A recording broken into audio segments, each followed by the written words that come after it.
ସୁନ୍ଦରପୁର ଜଙ୍ଗଲରେ ଦୁଇ ବିଲୁଆ ଭାଇ ରହୁଥିଲେ, ନଟୁ ଆଉ ବଟୁ। ଜଙ୍ଗଲରେ ରହୁଥିବା ସମସ୍ତ ଜୀବଜନ୍ତୁକୁ ହଇରାଣ ହରକତ ନ କଲେ ସେମାନଙ୍କର ଖାଦ୍ୟ ହଜମ ହୁଏ ନାହିଁ।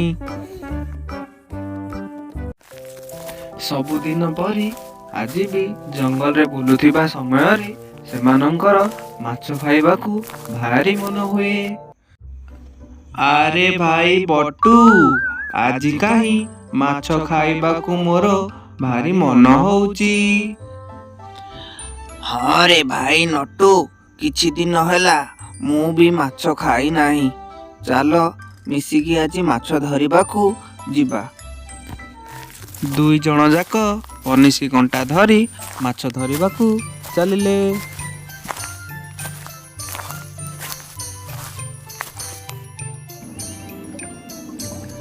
ଆରେ ମାଛ ଲାଗିଯା ମୋ ବନିଶୀରେ ଲାଗିଯା, ଆରେ ମାଛ ଲାଗିଯା ମୋ ବନିଶୀରେ ଲାଗିଯା। ନଟୁ ଏମିତି ଗୀତ ଗାଉଥିବା ବେଳେ ଗୋଟେ କୁମ୍ଭୀର ଆସି ତା ଗୋଡ଼କୁ ଧରି ନିଏ।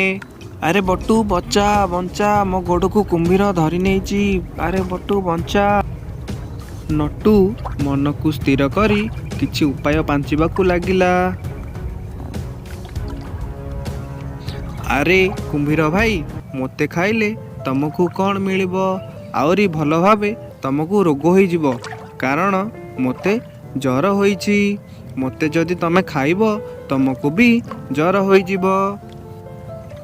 ମୋର ଜ୍ୱର ଭଲ ହେଲେ ମୁଁ କାଲି ପୁଣି ଆସିବି, ଆଉ ତମେ ମୋତେ ଖାଇ ନେବ। କୁମ୍ଭୀର ମନେ ମନେ ଭାବେ, ଆରେ ସତେ ତ, ମୋତେ ବି ଜ୍ୱର ହେଲେ ମୁଁ ମରିଯିବି। ହଉ ଠିକ୍ ଅଛି ତାହେଲେ। ଆରେ ନଟୁ, କାଲି ସତରେ ଆସିବୁ ତ? ହଁ ହଁ କୁମ୍ଭୀର ଭାଇ, ମୋ ଭାଇ ବଟୁର ନିୟମ ନେଇ କହୁଛି, ମୁଁ କାଲି ସତରେ ତମ ପାଖକୁ ଆସିବି। ହେଉ ତାହେଲେ ତୁମେମାନେ ଯାଅ। କୁମ୍ଭୀର ନଟୁକୁ ଛାଡ଼ିଦେଲା ପରେ ନଟୁ କହେ, ଆରେ ମୂର୍ଖ କୁମ୍ଭୀର, ଆରେ ମୂର୍ଖ କୁମ୍ଭୀର, ମୋତେ ଜ୍ୱର ହୋଇନି, ତୋତେ ଆମେ ଦୁଇ ଭାଇ ବୋକା ବନେଇ ଦେଲୁ। ହା ହା ହା ହା ହା। କୁମ୍ଭୀର ମନ ଦୁଃଖରେ ପାଣି ଭିତରକୁ ଚାଲିଗଲା। ନଟୁ ବଟୁ ଖୁସିରେ ମାଛ ଧରି ସେଠାରୁ ଆସିଲେ, ଆଉ ମନ ଭରି ସେମାନେ ମାଛ ଖାଇଲେ।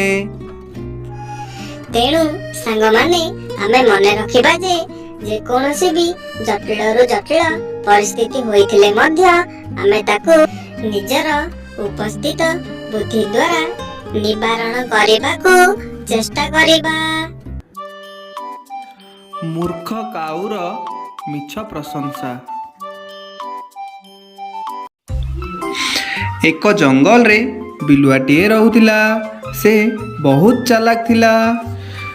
ଗୋଟେ ଦିନ ସେ ଜଙ୍ଗଲରେ ବୁଲୁଥିବା ସମୟରେ ଦେଖିଲା ଯେ କାଉଟିଏ ଗଛ ଉପରେ ମାଂସ ଖଣ୍ଡଟି ଧରିକି ଖାଉଛି।